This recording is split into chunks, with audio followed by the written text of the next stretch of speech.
Al, welcome to Scrum Masters of the Universe. Unmute there. All right. Yeah, I'm very excited actually about being here, and I feel I love the warm reception of having so many people here.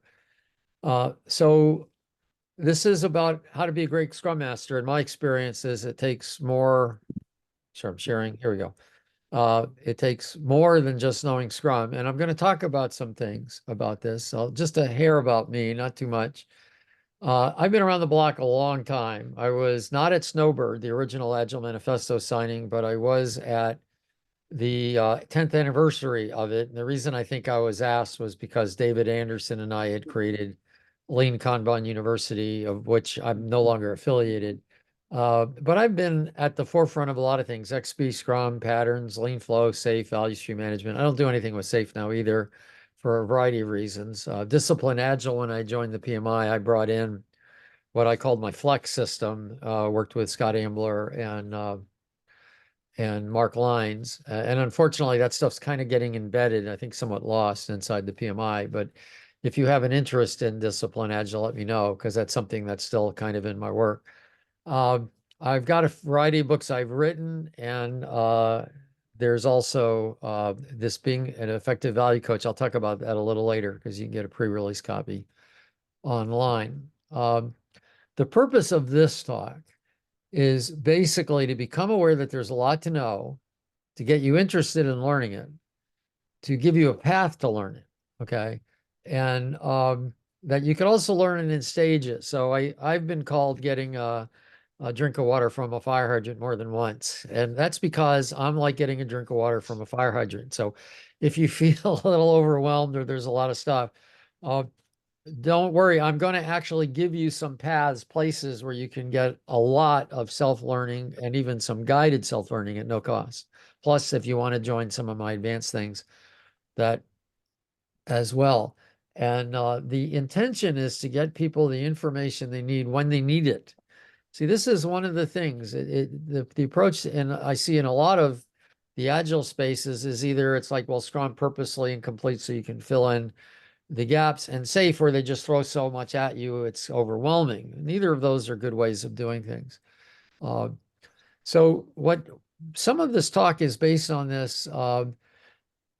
I've worked with Scrum. I think the first team I coached in Scrum was around 2001. It might have been 2000, but I think it was 2001. And Scrum has these, it was designed from or inspired by, maybe is a better way to say it, the new product development game, where basically it was designed around cross-functional teams building new products, which meant they could plan ahead. In those days, it was 30 days, uh, focused on a regular product or project. It was the new product. So it was actually started with that. Scrum, of course, can be used in many, many places other than building products. It could also be used for projects. It could be used for any number of things. It can be used. There's really no limit to where it can be used. And there's some background noise. Um, so what I noticed though was the very first one I did was easy to adopt and it was effective. When I say easy to adopt, I mean 1 hour. See, there's another assumption in the new product development game, which is that the team knows how to create things in small steps. In software, a lot of teams don't know how to do that. I happen to have gone into a company where I was actually teaching them design patterns. And so I knew they know how to build software in stages. I was not teaching them how to do iterative development, agile, or anything like that. And it's funny, it's one of those experiences emblazoned in my mind. And at one point toward the end, there got to be this discussion of how far ahead you announce, and it was really horrible. It was I was even wondering, why am I here now with these guys arguing like this? And I remember thinking, I need to teach them how to manage building things in little stages. Sorry, I didn't mean to do that. So I gave them literally an hour overview of Scrum. And that was the last interaction I had with them for 10 months. And then later they sent me a note because they didn't have budget. Later they sent me a note that it worked great. They got their project done. They built it in stages. It was a 10-month project. There was a lot of work to be done. So easy to adopt and effective. But of course, sometimes it's hard to adopt and ineffective. So what's the difference? Why is one? And I'm going to suggest that the difference is two major factors. is it fit for purpose? That's why I put the fit for purpose up there. You have cross-functional teams, plan ahead, focus on a product, and you know how to break things down into little pieces. It does not take a long time. Unfortunately, in today's world, we don't see this a lot. We have people working on lots of things. They're doing maintenance. It's not a new product. They're getting interrupted all the time. So there are some other things. If it's easy to adopt and you don't know all this, and I'm going to give you a little bit of this, it's easy to adopt. It's reasonably effective because you can make it better knowing these. And sometimes it's harder to adopt because it's not fit for purpose, but you tailor it. I'm going to be talking more about here, how to use this to make it effective. Okay, now I'm not going to worry about whether it's called Scrum or not anymore. That's something I don't care. It's effective, it's effective. That's what people want. That's what your managers want. But this is another point. It's worth asking when something works, why? Not just when something failed, why? I believe in learning both with success and with failure. Failure is often the means to stop to think about things. Okay. Now, one of the things also, I think, don't blame yourself. If you read LinkedIn, if you read the LinkedIn posts about Scrum, you see a lot of people blaming Scrum Masters. Like, oh, they didn't read the Scrum Guide. Oh, they don't understand. Oh, they don't do this. And I'm like, I don't think that's fair. First of all, most people, because I've done some polls, and maybe my polls were not big enough to be scientific, but I believe most people who are running Scrum teams and having troubles, it's not that they don't understand it, and it's not that they haven't read the guide. It's that it just doesn't, they don't know how to make it work, which maybe isn't a surprise given there's no real model of understanding. There are no whys to the practices that are stated. Okay. And they're told to follow it until they understand. But in many situations, it won't be effective by the book. You just have to accept this. It doesn't make it a bad framework. It just means it doesn't work that perfectly. So because it's purposely incomplete, you're caught in a dilemma. It doesn't work well when you follow it. They told you don't to follow until you understand.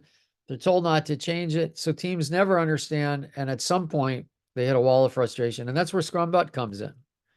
Scrum Butt by Ken Schwaber says it's when there's an impediment, but instead of resolving it, you just kind of work around it. Oh, well, we won't do sprints. We don't need to do sprints. We'll do like Kanban.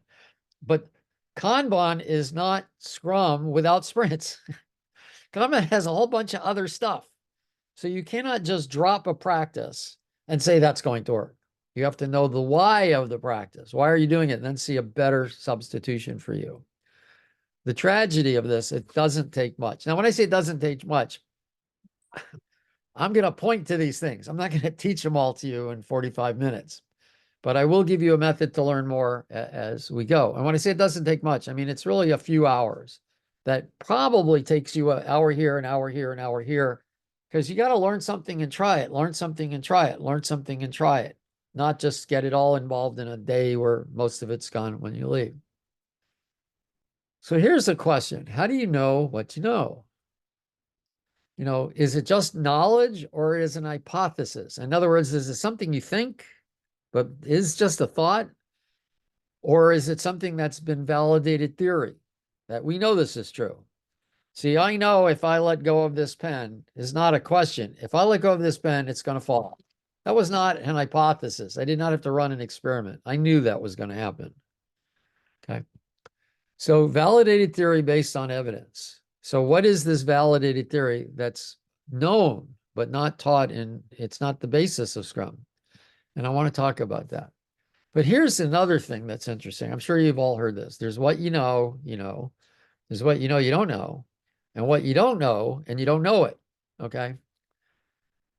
But there's something else that people don't mention. There's what you know, but you don't know you know it.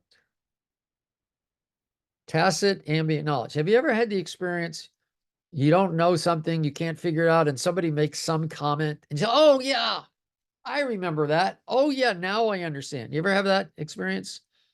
That's what I'm talking about. That's tacit knowledge. Or sometimes somebody says something and it's kind of related to something you know, and you make a connection. Oh, yeah, I remember when I did that. It's like this. That's ambient knowledge. Ambient means close to. So what we want to do is I don't want you to have to undergo a lot of training to pull this out. I want you to learn how to access your tacit ambient knowledge. By the way, this often shows up as intuitive, as intuition. You kind of know some things, but you're not quite sure why. When you know why, it makes it a big difference. That's really important. Okay. So one of the fundamental things I think that's important to know is systems thinking. And I say this for a lot of reasons. I've seen evidence of it. But when I asked myself, why was it I was able to do what I did in 2001 with some Scrum teams? I've trained lots of Scrum teams. And I came into the Agile space. I learned systems thinking in the 80s, and I learned some other things that I think are very important. Actually, yeah, it was the 80s, 88, 89. And this is very important. Now, Russ Akoff isn't the guy who created systems thinking. More people are familiar actually with Peter Senge's fifth discipline.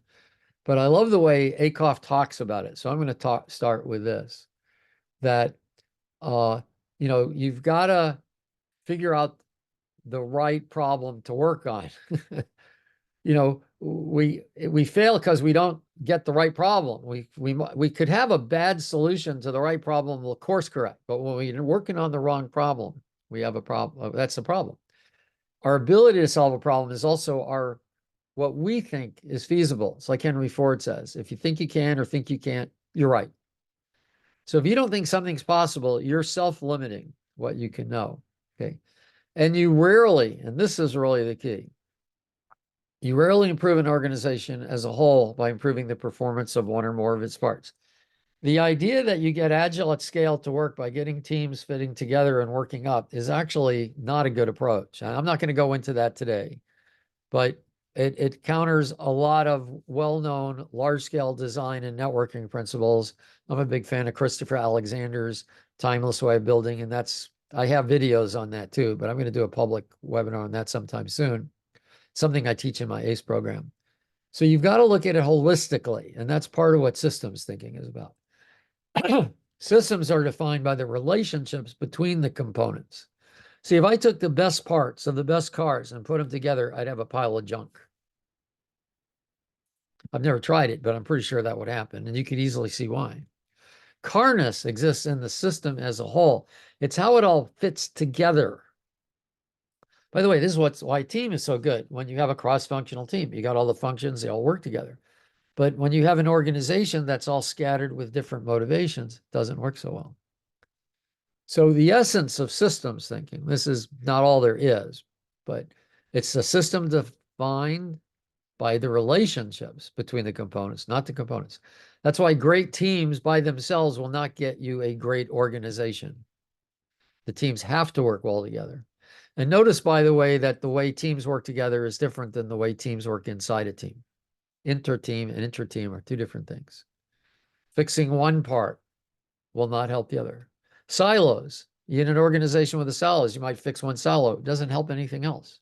So again, this is a holistic view.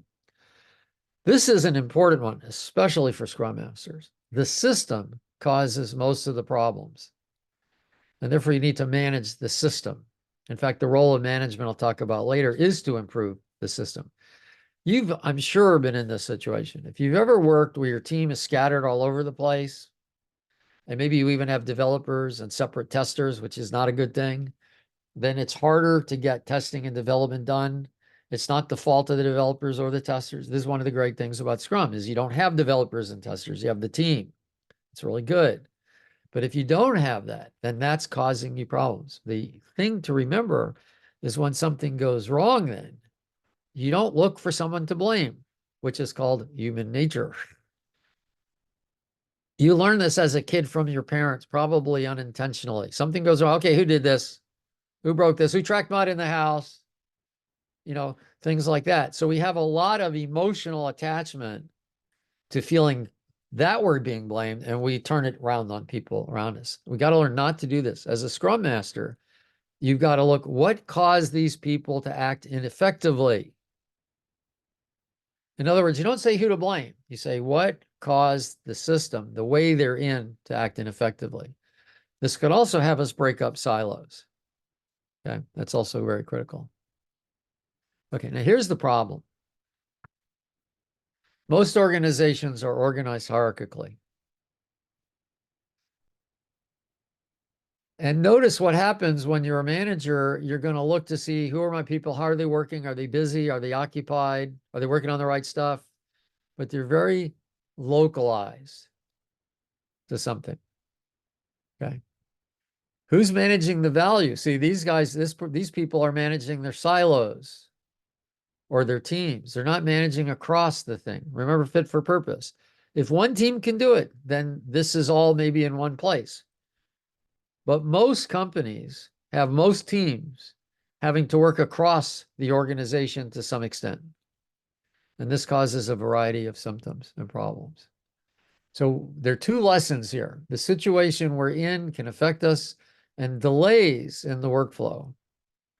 If you're working on lots of things, what's also going to happen is you're in multitasking, and that makes you less effective. So we have to be careful of that. So removing delays in the workflow is the key. This is the thing. These are the first sets of eyes you have. Too much work in process causes delays. That creates work. It also causes us to waste our time. Somebody misunderstood the requirement. You ever have this? You misunderstand the requirement. You go, they're working for a long time. Days later, maybe a week, maybe it's the end of the sprint.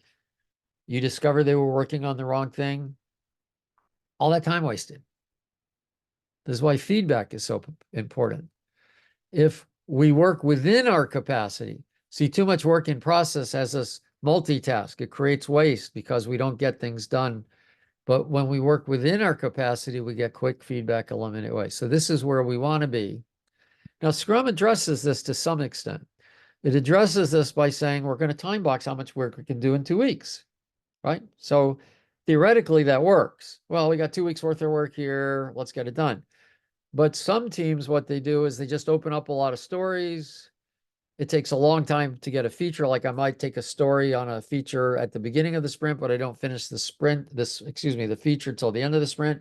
So you've got a 2-week open time, waste occurs. So this is one insight right here, is you want to shorten the amount of time. One of the effective practices that people are taking from Kanban and putting in Scrum, which is awesome, is get a focus on finishing. But this is another way of doing it, reducing the batch size. That's Ellie Goldratt. That bringing a system under control can be accomplished sometime with smaller batches.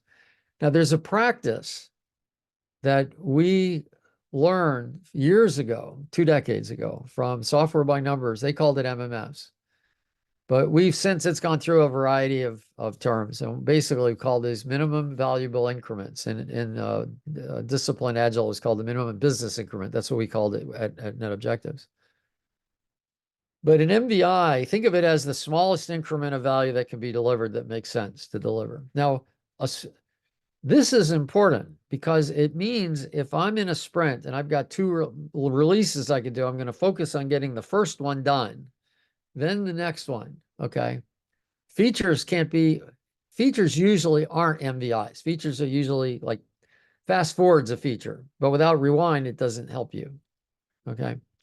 So epics are too big. So the MVI is the right size, and it's not about doing less, it's about delivering value sooner. So in Scrum, you should say, oh, what increment can we build soonest and get it out the door, not wait till the end of the sprint? Or even if we're going to wait till the end of the sprint, I'll build this, get all my feedback. I know it works. Then I'm going to build the next one. I know it works. Now, this brings up another interesting point. By the way, ignore MMFs in SAFe because they take the name, they give the reference, but they're not what's in this book. MVIs are kind of like MMFs, except we expanded it. We also make sure you know all the different players involved that are there. But see, this is the key. This is a really important thing. And this is why Scrum theoretically can be expanded, but in practice often isn't. We do not think and talk about what we see. We see what we're able to think and talk about. This from Edgar Schein. We all have filters. This is normal, how we view the world. We have so much information, we can't see it all. So we have these, what we call heuristics. What am I going to pay attention to? And what we think and talk about is a filter, because if we're not thinking and talking about it, it's not hitting our consciousness. We only see what we think and talk about. So our mind filters all this out. This is important to know. So yes, we need an agreement what Scrum increments are. If we just use the term increment, it's open for conversation. Is it the minimum valuable increment I can get out the door? Or is it the Scrum increment I'm going to release at the end? So having a conversation so people are clear. I prefer a different term, to be candid, because if increment is used in the Scrum Guide, they mean it one way, and then not everybody's going to agree. Seriously, I have seen companies use this concept alone to revolutionize not a team, but like 300-400 people. Okay, I've written case studies on this. Okay. So here's another piece. Experience without theory is blind. Deming talks about it as you can't understand. Experience really doesn't teach anything. Inspect and adapt. Okay, I fixed myself in this case. And when I have years and years of experience and I find myself in this situation, then I could figure out what to do. But when you have a model of understanding, you could figure out what to do because of that model. And that's critical. And I'm not going to go into this. There's a link here, but I want to talk about this example. So actually, when I send this to you, you can actually take some of the links that are there. This is an amazing, amazing story. I'm just going to summarize it. I'm not going to read it here. The situation was this, though. Okay. So it was 1847. There was a hospital. And I'm going to now take this off because I don't want you to be reading it. I just wanted to set the situation, this link. I'm going to send you this PDF with links on it. So there'll be a lot of things you can do. Anyway, Ignaz Semmelweis was the physician in charge. He was a physician and he was in charge of these two maternity hospitals. And one maternity hospital was for kind of the upper class, and it was a teaching hospital. And the other hospital was for kind of just working people who didn't have any money to pay. It was a free hospital. People at the upper class hospital, the women were dying in maternities like several percent, whereas in the maternity ward for the poor, very low rate. And he wondered, why is it? It's just the opposite of what you'd expect, right? You'd expect the upper class people to get better care and all that. And he wondered why this was happening, and he couldn't figure it out. And then one time, but he started tracking information. So he was using empiricism. He was getting evidence. And then one time he went out of town for a few weeks. And the maternity death rate at the hospital for the richer people dropped to the same rate as the inexpensive one. Now that's weird. He knew he was not a serial killer.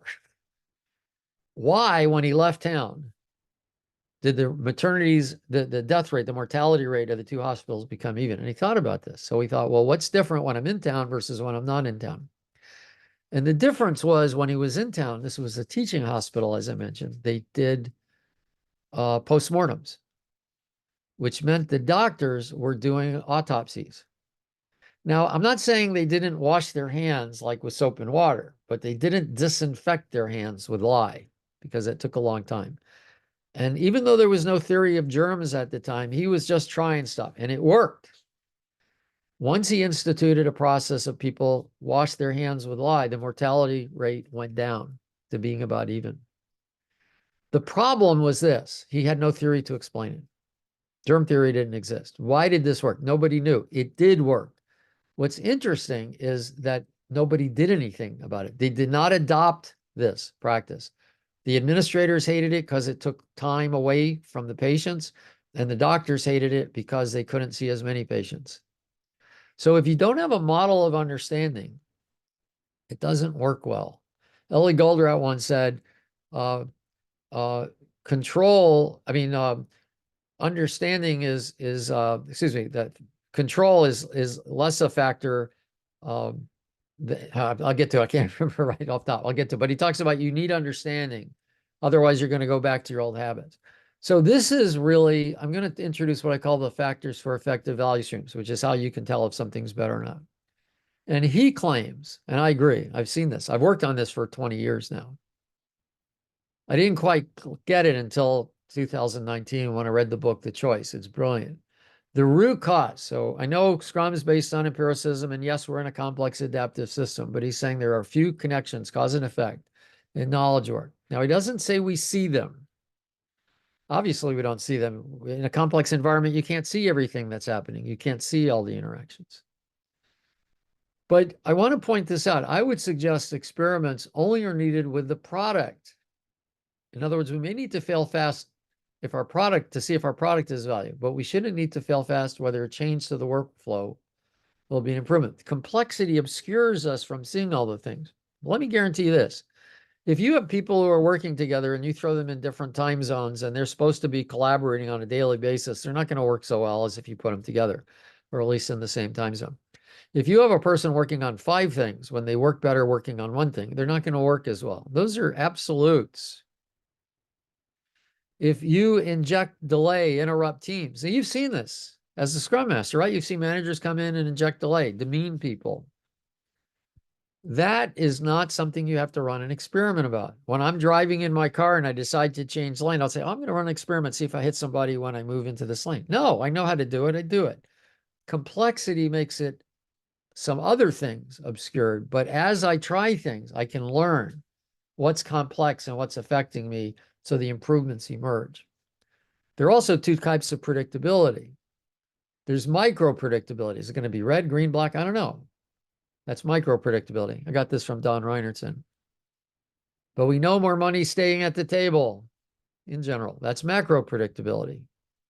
So we don't have micro predictability, but we do have macro predictability. Now, I'm not going through. One of the things I'll point you to where you can learn more, I'm just picking one.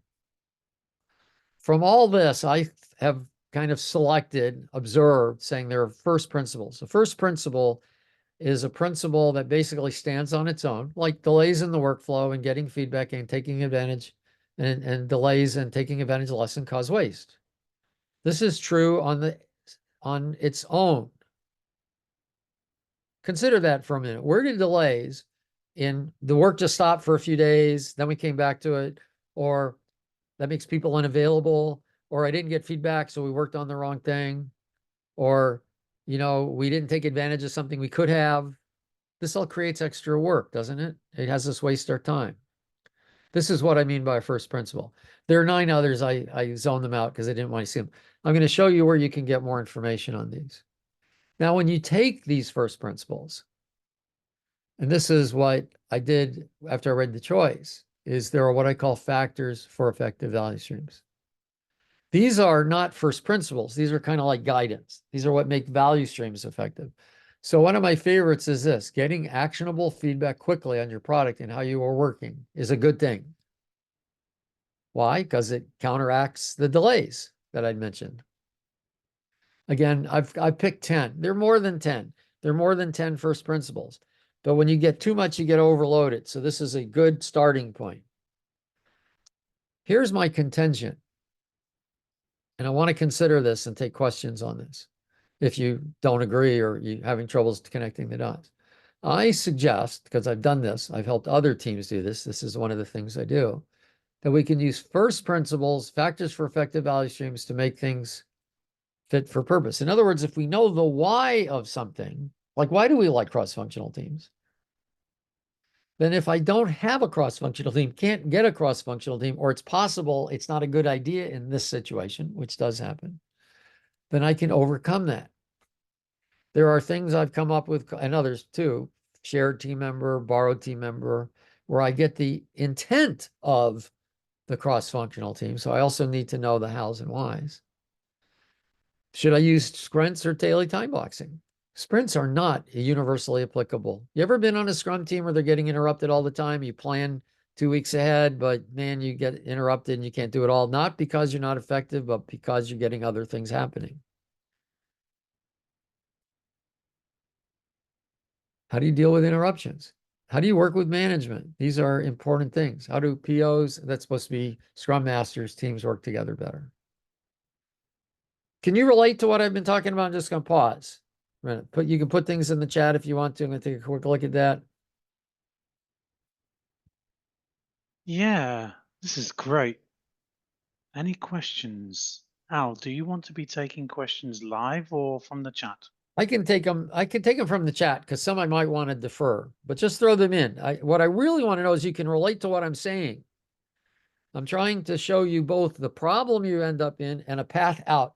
Now, I could talk maybe 10 times faster and get this done in an hour, but I doubt I'd be understandable. So I'm really trying to lay the framework, the groundwork for this. And then I'll show you where you can get the information. Okay. So this is that quote I was looking for. Comfort zone has less to do with control and more to do with knowledge. People resist because they don't understand why, or it's an imposed change. So we want to understand this. I love Jeff Dunham's comment, a good tool improves the way you work. A great tool improves the way you think. So I'm giving you tools to think better. I think that's an important piece.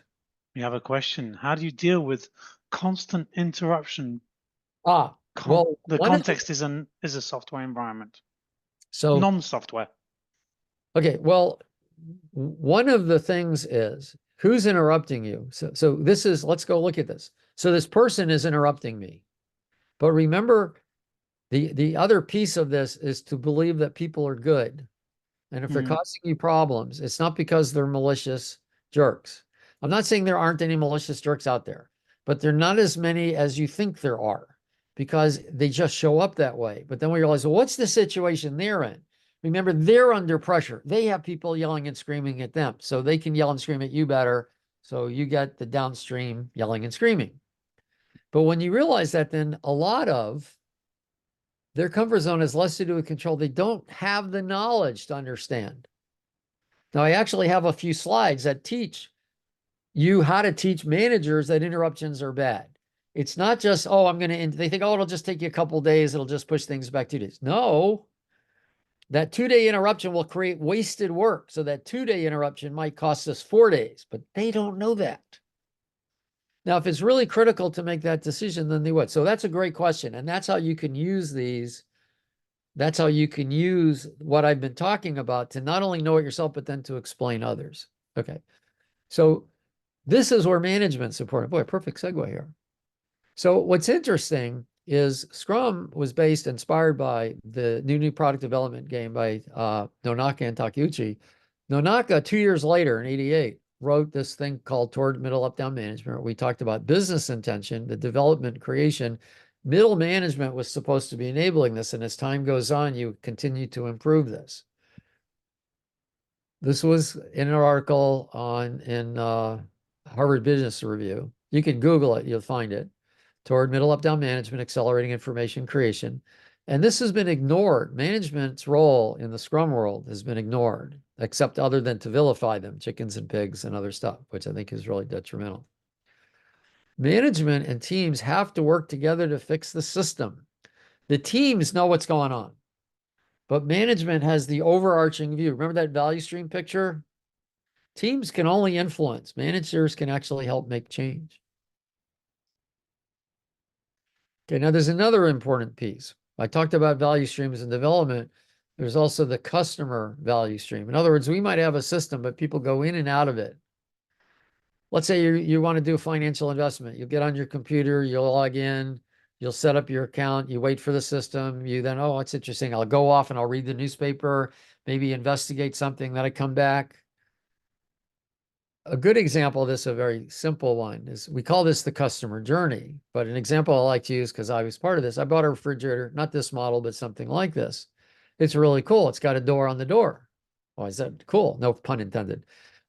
It's cool because if you only want to get drinks out, you just open this door, the coldness is sealed in.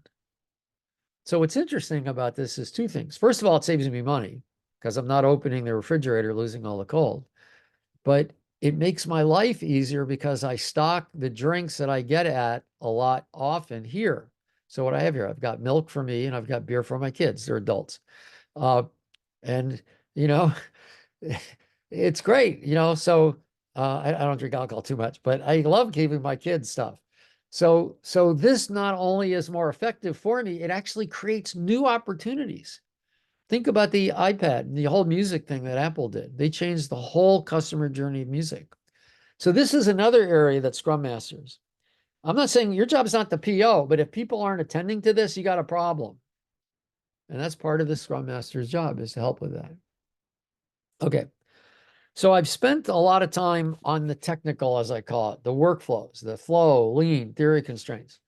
but people are critical, and how to interact with people is equally critical. In fact, I'd say it's more critical because you can learn faster. So there's a book Paul Stewart and I are about to publish. There's actually a pre-release. I'll give you guys a link to it in a couple of days. We're about to do the release.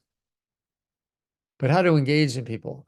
And this is something else. I'm not going to go through all these, but I wanted to relate to one of them. This is one that I find woefully missing in the agile space. It's taking responsibility for what happens. I don't mean taking blame for what happens. That's different. You ever interact with somebody and it's not going well? And sometimes you write them off. Oh, can't do anything with this person. Guess what happens? You can't do anything with that person. You've written them off. There's no point. You ever work with somebody? Sometimes it's a family member because you have a deeper commitment to them. They say, man, they're not getting it. This is frustrating. Maybe I need to explain it a different way. Maybe if I say it this way, they'll understand it. Now, they still might not understand it. You're still not to blame. But if they don't understand it, you keep coming up with another way to get it. That's what I mean by responsibility. It's a place to come from. It's not a blame. Now, the other thing is maybe set up the system. So this is something we talk about in the book, having a vision, and all these other things, humility and respect. It's like recognizing, yeah, I'm worthwhile, but I'm not better than anybody else. So I respect others. They have what they need. Emotional intelligence was a small step in this direction. The fact is we all have our own competencies, and we're only competent in a particular area.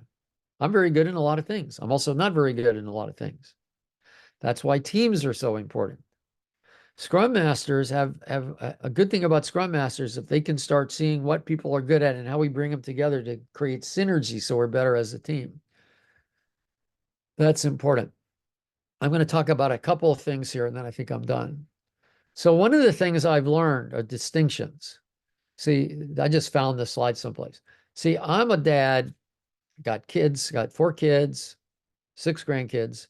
And for me, here's the kind of snow I see. Is it good snowball making snow? Is it yellow? Is it icy snow? Is it slushy snow? I skied a little bit once, so is it decent skiing snow? A professional skier probably has 10 different kinds of powder in his mind. Professionals see distinctions that others don't. As a Scrum Master, you may not know the domain like a programmer would know the domain, but you should know how workflow works. I've already given you a dozen tips on that. And if you want to teach it, this is something I came up with. Again, this is in the book. I call it the pickup sticks model. You see, I might want to get, you see this stick down on the bottom, that green stick? Oh, I want them to get that so badly, but they need to know all this other stuff. You ever get that? I want them to know this, but they need to know this and this and this and this and this and this. And sometimes you try to teach them this and it never works. Why? Because people can only learn what they already almost know. Oh, they already almost know this. Now something interesting happens. You teach them this. Oh, now they already almost know this. Oh, now they already almost know this. And you take things off one at a time. Why? Because we have this model of understanding and we can look at it this way. Okay, it's what are the distinctions to learn? So we need to understand that. Besides how to teach, you need to know what I call the machine people are. Look, we are more than machines, but part of us is a machine. Our reptilian brain, fight or flight, we just go. You ever be in a car and somebody cuts you off? I suggest that you don't think to yourself, that person just cut me off. I wonder if this is consistent with who I am as a human being, if I should give them the finger or not. No. It's automatically yell, scream, your blood pressure goes up, or you give them the finger. That's an automatic response. You have nothing to do with that. Now, I'm not saying you're not responsible, because you do before you give, it's quick, short period of time, but you have a moment in that gap to take action or not take action. So I'm not saying you're not responsible, but that machine is there and that's working. So we have these triggers. That's what I mean by trigger. Okay. I'm real clear where my triggers came from. My triggers came from when I was not a popular, I was about to say high school, but I wasn't popular in middle school or elementary school. So I was always picked on. I wasn't bullied much. Actually, I was bullied a little bit, but not too much. So anything that reminds me of being triggered, like somebody cutting me off, is an automatic response. And it's taking me years to get rid of it by noticing it. There's what we look at. You'll say something and I won't hear what you said. I'll hear what's in my head that you got evoked. See, this is the thing. You're not listening to me, really. And I'm not listening to you either. Bertrand Russell, I think, said the biggest problem is with communication is we think it's taken place. No, what you're listening to is the conversation about what you're hearing. That's what the conversation in your head. Maybe the conversation in your head now is what conversation is he talking about? That's the conversation I'm talking about. This is what we call listening, our listening. This comes from Fernando Flores. I studied with him for a couple of years. So we listen not to the other person, but to the listening based on what we've heard from them. Now, active listening is when you start attending to that, not just what they say, but what's going on in their head. And you can ask, because you can't really read people's minds. You really cannot read their minds, but you can get an idea what's going on with them. Body language also helps. And this is where something that I got this from Fernando. It's something we teach in our coaching course, is what I call active speaking. In other words, if I can find out that you're thinking and talking a certain way to yourself, then that's what I want to speak to, because that'll be more effective. So there's a lot of coaching. And one last thing on fear. We talk about fearful environments. Let me point to the biggest fear, or I'll have you. You don't really have to do this. But if I said, raise your hands and point, put your fingers on your temples, you are now pointing in two directions on where most of your fear lives. Yes. That is really where our fear lives. Our fear is about how we look, what's going to happen to us, and all this. The environment may be dangerous, but unless you've got lions roaming the hall, it's not as scary as you think it is in here. And this is important to know from a Scrum Master. Fear is always always under anger, which means if somebody's yelling at you, they're afraid of something. And if you're yelling at them, you're afraid of something. Now, when you're afraid of them, when you have fear, there's something you can do. I have, again, in the coaching book, we talk about how you can alleviate that fear so you can be more effective. Because when you're in fear, your brain shuts down. It goes back to the Abdullah Mugada, you cannot think. And they cannot think. So when you know they're afraid, you talk to them differently. And when you know you're afraid, you have to take a breath and calm down. Useful stuff. Okay, so here's the summary. When we have a model of understanding, we can get the right information in the right amount at the right time, figure out what practices will work for us. Remember that first diagram? We can at least move to fit for purpose. May not be Scrum anymore. I don't care. If you want to give it a name, I don't care that either. I call it Amplio Scrum just to give it a different name, but I just soon call it Scrum. Collaborate effectively with management, because we can talk about what works for us. We can have people understand from the beginning by using their tacit and ambient knowledge. We don't have to follow until they understand. There's no need for immutability other than following first principles and using factors for effective evaluations. But that's not my opinion or your opinion. We can talk about it. Figure out what works with confidence. Okay, now I want to talk about two things to close, and then I'll have another about at least a few minutes for questions. So here's a place you can go to, and these were in the chat. This is what we call the Amplio system visual. So I'm going to close this for a minute, close that for a minute. Okay. So one of the crusades, I guess works actually, I'm on is how do you get the right information to at the right time? So this is a Lucid Sparkboard. You do have to register, but you don't have to pay anything, okay, to get access to it. And it's not a sales pitch on Amplio. It's the Amplio system described. It's big. It's going to get bigger. And the idea of it, we're having a mind map. This is a navigation piece. See, I can click on this and navigate. Amplio is based on the idea of using systems thinking, or this actually, this should be foundations, of which part is, oh yeah, this is like the basis, but then it's really breaking into these four pieces. Purpose, if you don't know what you're doing, so first thing you do is purpose. Then there's foundations, people, and workflows. And I'm going to pull back. And what I'm doing is I'm dumping out all the knowledge. Here's the purpose area. Here's the foundation. Here's the people. Here's the workflows. In fact, if you come in here, using Amplio to improve Scrum, so I can go here. This is a board that basically lays out a lot of the stuff I've talked about. It's a self-study. You see down this little guy down here, you can come here and you can navigate yourself to these things. So I'd mentioned these too, but I didn't talk about it. There's ways to, when you don't have a full cross-functional team. You can also come up here. I usually have presentations where it'll walk you through it. And then a lot of these things have links.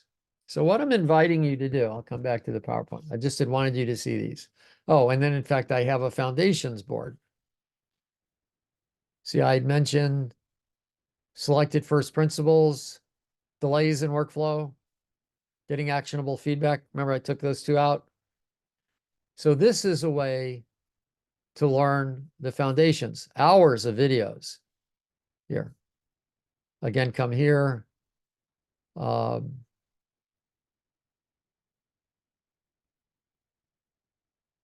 You can take this and navigate and hop around as you like. Videos on the foundations, videos and value streams. This is all free. My intention is this. Huge amount of information, no question. This takes days and days and days to learn all of it. But you don't need all of it. You just need what you need at the moment you need it.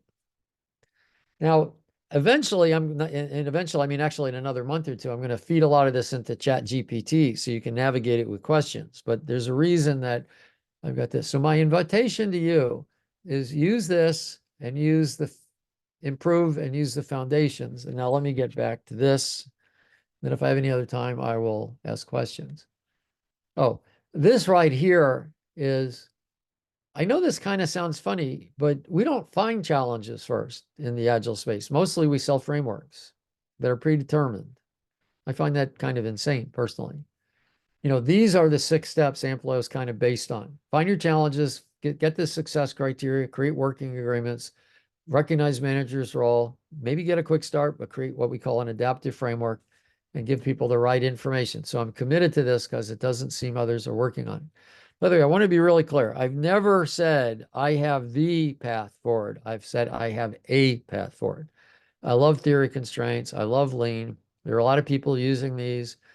Peter Merrill with Xscale, Wolfram Mueller with Blue Dolphin, Steve Tendon with TameFlow. There are a lot of people out there. I know those 3 are the best, but there are even others. So one last thing. So there are 2 ways you can participate. I just want you to know this. There's the Amplio community of practice. We meet about once a week for an hour and we talk about this stuff, which means you get about 5 days or more of training over a year for free. Okay.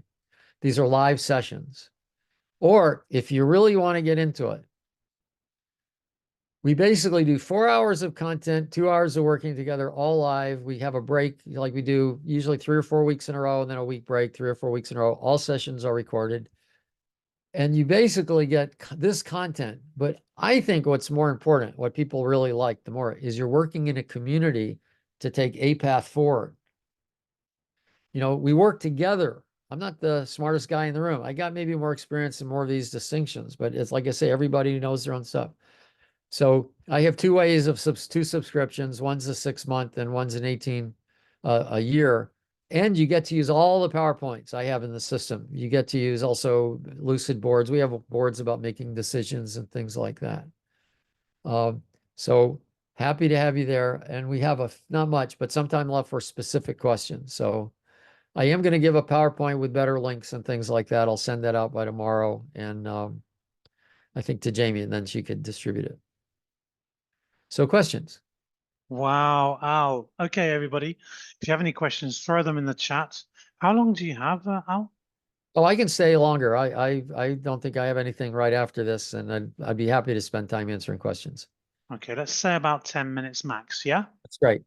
Yeah. Okay, we have 10 minutes. Throw your questions in the chat.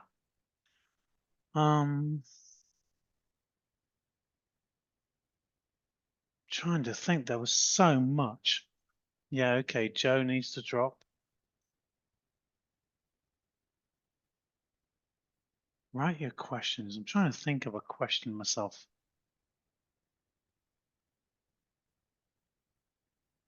I'm going to pull up something while you're thinking about it. Don't wait for me to pull it up to ask the question. Go ahead and ask questions. I just want to give you an example of some of the slides we go through that can help Scrum Masters. Okay, I've got a question for after the slides. No. Ask me while I'm finding it. Oh, can you hop back to the board for a second? I just Certainly can.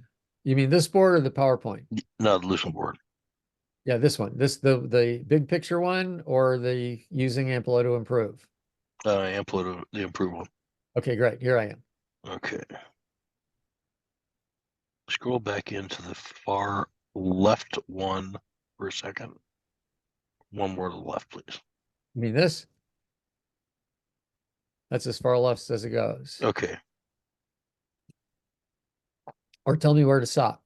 Were you interested in this thing on the left? In the dial, yeah, the success engineering. Oh, these are box. the courses. You know, the easiest way to see what's here is do Okay. this. Come here, come to successengineering.works and go to learning journeys. Okay. I That's was just trying to figure out what the orphan was off to the side. Oh, that's all that was. Yeah. Okay. Thank you. Okay, sure, no problem. So here's examples we do. I'll give you, there are two things that I found to be really useful as a Scrum Master. What's the cost of interruptions? Okay. Don't expect them. See, this is the thing that drives me nuts. People blame management for not knowing something, but then they don't tell them that. So we got to stop complaining and start educating them. So here's our current state. There's a certain amount of good work, rework, overhead. And the belief managers have sometimes is, oh, I can interrupt something and this is what'll happen. But that's not what happens. What happens is that creates extra work. We have less time. So we want to be able to explain stuff to managers. That's what's really important. And when we don't, if people think interrupting is going to cause this and it really causes this, and we don't explain it to them, that's on us. This is partly what I mean by taking responsibility. Here's another example, because I just love these two. Our capacity is fixed. You don't go faster. You don't go better. What you do is you stop wasting time. For example, we think this is our productive work, but then we spent overcoming quality issues, and then we spend some time because of poor requirements. These aren't to scale, obviously. Except the productive work might be, because it's going down and down and down until then we add multitasking into it. We have very little time. And we wonder, where is it going? So then we could work with management. Why is this happening? We could work with our teams. Why is this happening? It creates a lot of clarity. By the way, one of the reasons estimations are so bad is because we're estimating how long it'll take to do this as if we do it at this rate instead of doing it at this rate.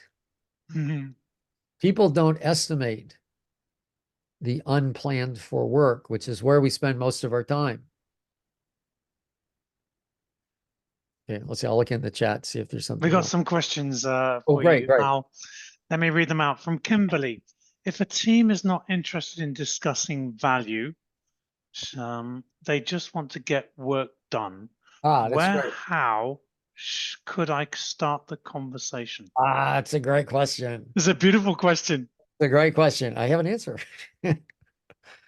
Yeah, you're not the first, second, or third person to be in this situation. So I love the question. So what you have to do is ask them, what's their job? What is your job? What's your job? What do you think your job is? Is your job just to code? Why would the company pay you to program if it doesn't add value to the customer? Do you think your boss cares if you're programming, or do they want you to add value to the customer through your programming or whatever job they're doing? Doesn't have to be programming. I just find this is worse with coders. Okay. I'm an ex-coder myself. I mean, I was heavy coder for like 30 years. I kind of moved into consulting around about 2096, actually. So you have to have a conversation with them about what their job is. What's the purpose of their job? Oh, I'm glad you enjoy programming, but it's really about adding value. How can we get you to add more value? Oh, by the way, I know you like programming. So how can we make it so you get to add more value and program more? What is it that stops you from programming and stops you from adding value? See, I'm coming from their needs. I'm just not, oh, this guy's a jerk, I got to handle. No. I know what he wants, but he's not in a situation to do exactly what he wants to do. So I kind of I take the two together And then that's what I'd ask, you know, how can you make them get more of what they want while they give more what the customer wants? Okay, does that help? It does. Thank you so much, Al. Yeah. I love that response. We have another question for you, Al. I take it, Kimberly, that's good for you. Yes. Andy has a question. Yeah. You said the system causes the problems. If I'm the Scrum Master, how do I, 1, identify the problems along with other Scrum Masters, 2, collaborate with others on solving problems, and 3, prioritize with others? The big questions, but that has been his issues with systemic problems. This is a great question. And like I said, like this is why joining the Amplio community of practice, which is free, is so good, because I have more every week. We meet.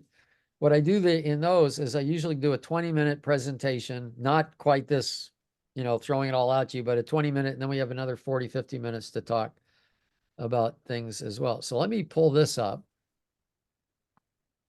I think, oh, I want foundations. Okay, so let me pull up. So the first thing is, how is the system causing me problems? I could look to see, this is the foundation slide. You have access to this slide. Well, go through these 10 things. I'll bet you that these are not in a positive way that you're having problems. So you look to see, am I having problems getting feedback? Am I overloaded? Am I working on the most valuable items? Am I working in small increments? If I'm not, I'm suggesting with a lot of evidence that you're going to have issues here. You could also look up at the first principles, that they're related to each other, obviously. In fact, there's this thing here where I have the first principles, I have some guidance, and then I show they're related. You can work backward. You can say, what are my problems? These kind of relate to these. So now you have an understanding of what's causing your problem. So now you ask yourself, and I'll give you a hint. There's one thing that's insidious almost all the time. That's under the root cause of everything. It's called delay in the workflow, delay in getting feedback. And a lot of things cause that problem. Okay. I'll show you one other thing I didn't show here, but this is more for beyond Scrum Masters, but is useful. One thing I learned is this is like a way to look at a company, like focus, you know, on success. This is like the value stream idea. When you step back and look at the big picture, you can actually have people identify where their challenges are. This is something that we teach ACEs how to use, but I actually had a short video of it the other day. What are your challenges? And then how do these challenges, crap, I don't have it on this board. I have it in the, this is called the Amplio GPS. Remember, I like to find out what people's problems are before I suggest a solution to them. So this is how I find the problems. This is now beyond Scrum Mastery. This is consultancy, the Amplio Consultant Educators program. This is that 1,000 for 6 months or $1,800 for a year. Plus you get to use all these great slides and things. See, what we do is we have a PowerPoint that explains this. Then they put on their challenges interactively.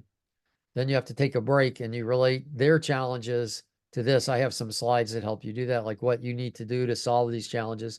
This is for an organization, not a team. I'll probably make one of these for a team, but I don't have that yet. So understand your challenges, understand what laws of flow, the physics of flow you're violating, then talk about it, then do value stream analysis. See where the delays in the value stream are. See what's the cause of it. I'll give a quick example of this. Very often, the source of your problem is not where the problem is showing up. So I have these case studies, and one of them, no, that's not it. This was an interesting one. So you don't need to do detailed value stream mapping. But I had a case study in a lean course I was teaching, and the manager of project managers came, and the director of development came. This is a 100-person development group. And what they knew was that when their webs, they were building web websites. This is a ways back when building websites was a little tougher. It was like 19 years ago. And they found that about 5% of the time when they deployed it, so this is just a simple value stream map. We did sales, we had development, we had deployment. There was a lot of work here waiting, a lot of work here. That's what the queue is.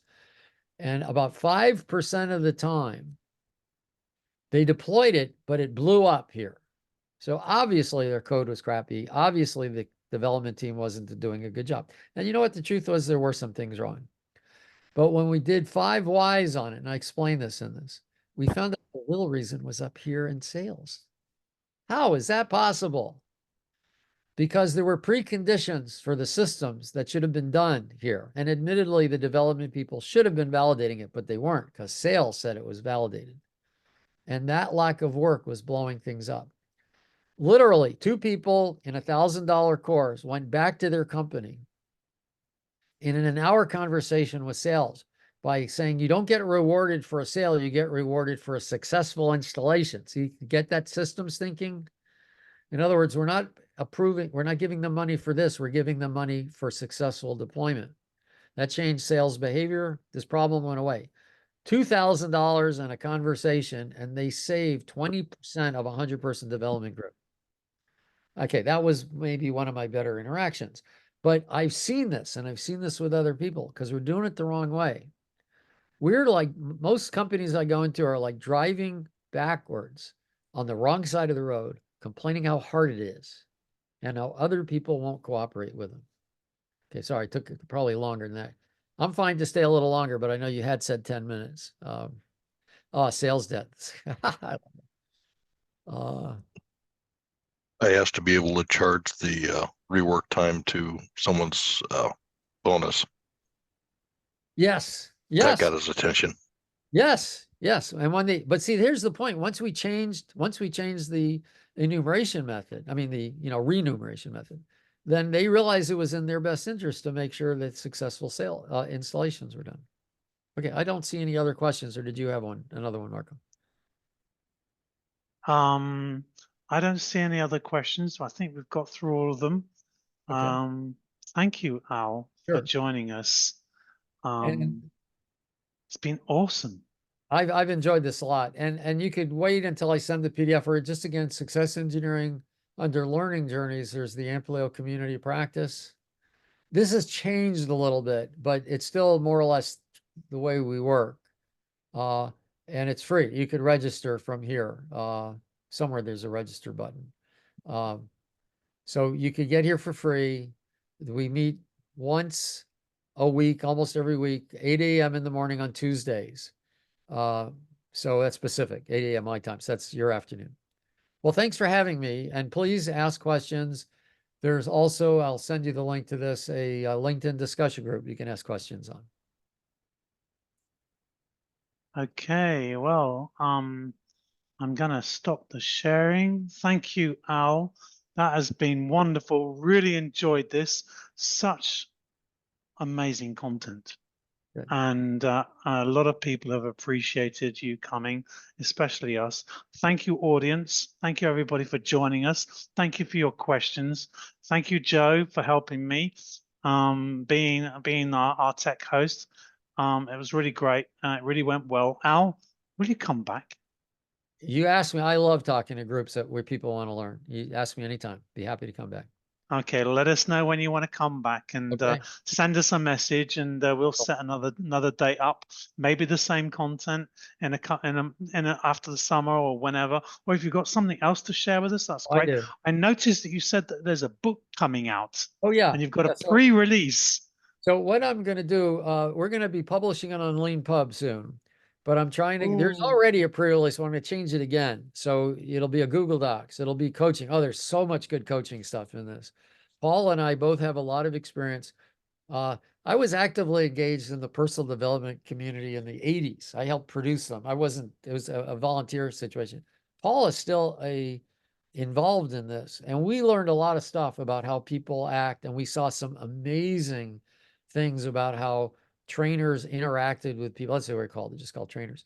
And we've injected a lot of that into the book. So I'll send you by the end of tomorrow I will send you a PDF of the slides with links and where this book is. And then if you want a copy of it in another week, I'll have it out on LeanPub at like a $10 or something, because then I'm going to make another release in a month. I'm trying to get it out sooner. But yeah, I'll send that to you for sure. Okay. Okay, good. Well, thanks for having me and thanks for the reception. I really, yeah, I thought this went pretty well myself. This is the first time I've given this talk, so it was fun. This is awesome. I'm going to share Al's LinkedIn again in the chat, just in case anybody hasn't connected with him, because then Al, please do. What you can do is just make sure that you keep everybody connect with Al and follow up with Al and anything that he shares, because then if there's any new exciting stuff, then you'll be the first to hear. Okay. Thank you, Al. Thank you, Scrum Master of the Universe community. We love you and see you again soon. Take care. Bye-bye, everyone.